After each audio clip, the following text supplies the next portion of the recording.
বৃহস্পতিবার ইসলামাবাদের একটি জেলা ও দায়রা আদালত অন-ইসলামিক নিকা মামলায় পাকিস্তান তেহরিকে ইনসাফ পিটিআইয়ের প্রতিষ্ঠাতা ইমরান খান এবং তার স্ত্রী বুশরা বিবির দায়ের করা আবেদনের ওপর তার রায় সংরক্ষণ করেছে। বিচারক শাহরুখ আরজমান্দ, যিনি মামলার শুনানি করেন, আদালত কক্ষ থেকে তার চেম্বারে যাওয়ার আগে রায় সংরক্ষণ করেন।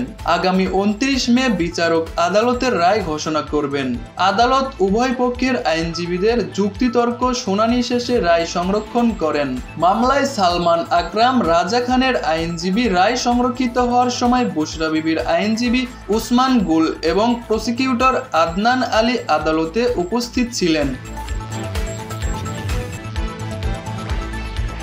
অভিযোগকারীর সহকারী কৌশলী বলেছেন, খাওয়ার মানেকার আইনজীবী বুশরা বিবির প্রাক্তন স্বামী রিজওয়ান আব্বাসীকে যুক্তি দিতে হবে, কারণ রেকর্ড তার কাছে নেই।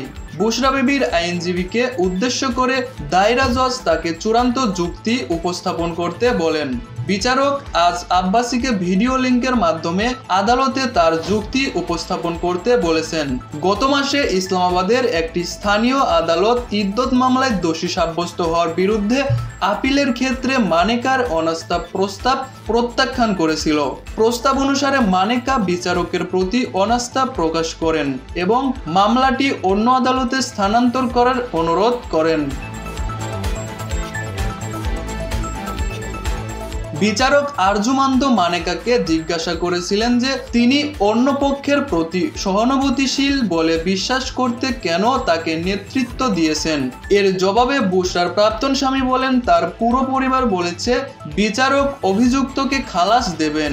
এর জন্য খানের আইনজীবী বলেছিলেন যে এক আদালত থেকে অন্য আদালতে মামলার স্থানান্তর চাওয়া আদালত অবমাননার সমান এবং বিচারপতি বাবর সাত্তার অনাস্থা প্রস্তাবে জরিমানা করেছেন।